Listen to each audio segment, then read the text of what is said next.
अस्सलामुअलैकुम, मैं दुआ अंसारी अपनी नेक्स्ट वीडियो के साथ हाजिर हुई हूँ और मैं आज आपको प्रेजेंट परफेक्ट के बारे में बताऊंगी। और प्रेजेंट परफेक्ट में किस चीज़ के बारे में बताया जा रहा है, यानी कि जो काम आप थोड़ी देर पहले कर चुके हैं, जैसे खाना खा चुके हैं, पानी पी चुके हैं, स्कूल जा चुके हैं। अब सबसे पहले मैं इसकी पहचान के बारे में आपको बता दूँ। पहचान जिस जुमले के आखिर में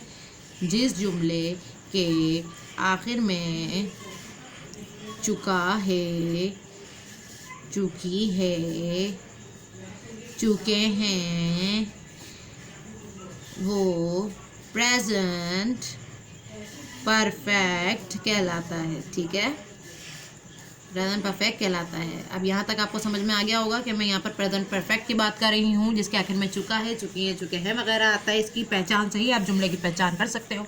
अगर जुमले की पहचान करनी है तो आप इसकी पहचान को बिल्कुल अपने प्रेजेंट परफेक्ट की पहचान को अपने बिल्कुल दिमाग में रख लें, ताकि आपको हर चीज़ एक्यूरेट समझ में आना शुरू हो जाए। अब इसी तरीके से सबसे पहले मैं आपको जिस तरह बताती हूँ, मैंने प्रेजेंट इंडेफिनिट में जिस तरह आपको बताया था, उसी तरीके से प्रेजेंट परफेक्ट में भी आपको मैं इसी तरीके से समझाऊंगी। जैसे सबसे पहले मैंने आपको बोला कि सबसे पहले स्ट्रक्चर, जो आपका स्ट्रक्चर है वो एक्यूरेट बना होगा तो आपका जुमला भी एक्यूरेट बनेगा। जैसे कि फॉर एग्जांपल मैंने अफर्मेटिव का जुमला बनाया। अफर्मेटिव का जुमला क्या होगा?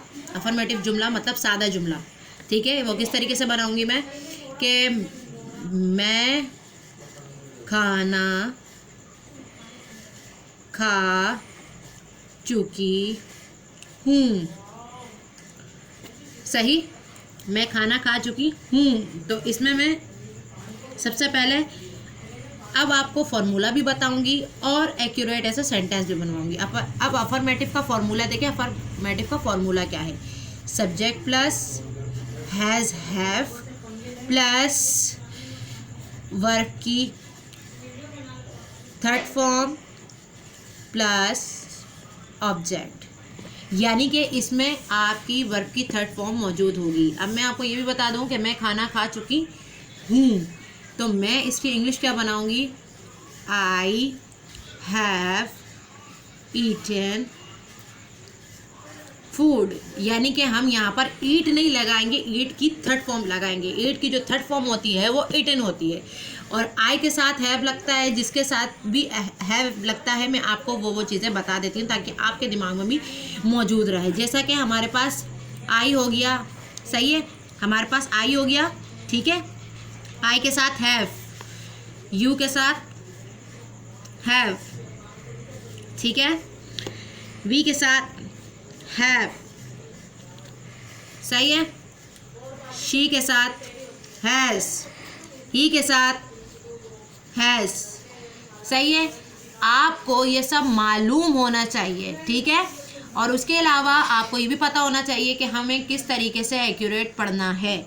अब जब हमें इस चीज़ की बातों का पता होगा तो हम ऑटोमेटिकली हर चीज़ समझ लेंगे, ठीक है। अब मैं आपको मज़ीद आगे भी समझाऊंगी। जैसे आई हैव ईटन फूड, मैं खाना खा चुकी हूँ, सही है। अब इसका थर्ड जुमला क्या बनेगा? इसका थर्ड जुमला जो है उसमें नोट कहाँ लगना है, ऑब्जेक्ट कहाँ लगना है, सब कुछ पता चल जाएगा आपको इस वीडियो में। अब मैं आपको बता रही हूँ इसका नेगेटिव जुमला, सही है। एक तो अफर्मेटिव बन गया, एक आ गया नेगेटिव, सही है। नेगेटिव मतलब इनकारिया जुमला। इनकारिया जुमले से मुराद जिसमें इनकार हो रहा हो, हम इनकार कर रहे हो, तो वो क्या कहलाएगा? Negative sentence. अब नेगेटिव सेंटेंस का फॉर्मूला भी पता होना चाहिए, जैसे हमारा अफर्मेटिव का हमें पता है।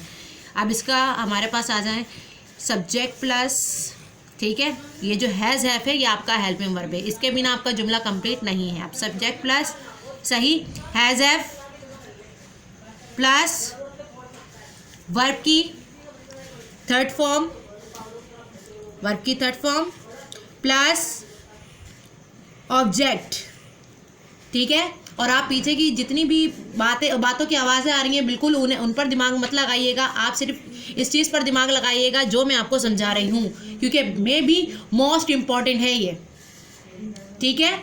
और जितना ज़्यादा मोस्ट इम्पॉर्टेंट ये है आपके लिए, क्योंकि आपके दिमाग में ये सब बैठना बहुत ज़रूरी है। इसके बैठने से मुराद ये है कि आपको जुमले बनाना आ जाएंगे।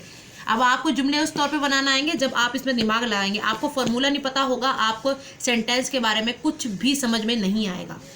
जिस तरीके से अब मैंने subject plus has have plus verb की थर्ड फॉर्म प्लस ऑब्जेक्ट लिख लिया, ये मेरा नेगेटिव का जुमला था। अब इसमें एक चीज़ की कमी है, वो उस चीज़ की कमी है कि मैंने यहाँ पर नोट नहीं लगाया, तो मैं आपको शो आउट कर दूंगी ऊपर नोट, क्योंकि ये नेगेटिव सेंटेंस है, ठीक है। तो मैंने हैज़ हैव के बाद क्या लगाना था, नॉट, जो कि मैंने ऊपर लगा दिया है, ताकि आपको ये ना लगे कि मैंने नेगेटिव सेंटेंस बनाया और इसके अंदर नोट ही नहीं लगाया, ठीक है, क्योंकि मुझे अपनी गलती भी नज़र आ रही है और इसीलिए मैंने ऊपर लिख दिया है, सही।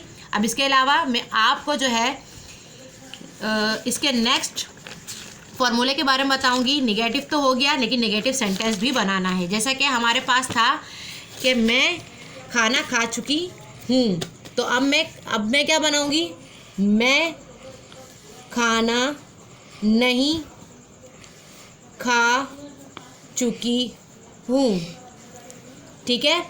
अब इसमें क्या आएगा, फॉर्मूले के मुताबिक I have not eaten food, ठीक है। अब इसी तरीके से मैं आपको थर्ड फार्मूले के बारे में बता दूं।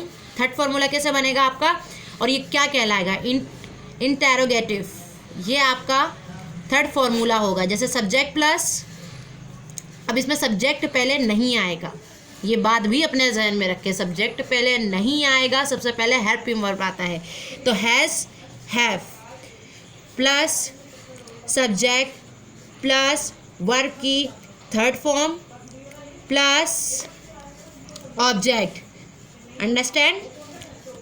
अब इसका मैं जो जुमला बना दूंगी, कैसे, आई हैव था, सही है, पहले आई आया फिर हैव, इसी तरीके से पहले हैव आएगा फिर I eaten food, have I eaten food, understand. अब इस चीज़ को और मज़ीद डीपली तरीके से पढ़ना और समझना बहुत आसान है, और अपने तरीके से इस चीज़ को पढ़ना, ठीक है। अब मैं आपको और मज़ीद आगे अच्छे से बता दूंगी, लेकिन अभी फ़िलहाल के लिए आपको इतना पता होना चाहिए, ठीक है, ताकि आप खुद भी जुमले बना सकें और अपने आप को अच्छी तरह प्रूव कर सकें। तो यहाँ पर मैंने जुमला बना दिया, मैं खाना नहीं खा चुकी हूँ। तो इसमें जो जुमला बना है मेरे पास, क्या मैं खाना खा चुकी हूँ, तो मैं इसकी उर्दू यहाँ लिख रही हूँ, क्या मैं खाना खा चुकी हूँ, और मैंने इसकी इंग्लिश क्या बनाई, हैव आई ईटन फूड, ठीक है। आज के लिए इतना काफ़ी है। मज़ीद आप लोग भी प्रैक्टिस करें और आप लोग भी समझें कि प्रेजेंट परफेक्ट हमने किस तरीके से पढ़ना है और मज़ीद किस तरीके से प्रैक्टिस करनी है। जितनी प्रैक्टिस करेंगे उतने कामयाब होंगे, उतनी अच्छी इंग्लिश आएगी। अब मैं नेक्स्ट वीडियो इंशाल्लाह कल डालूंगी और उसमें आपको और मज़ीद अच्छी अच्छी चीज़ें सिखाऊंगी। अस्सलाम वालेकुम वरहमतुल्लाहि वबरकातुहू।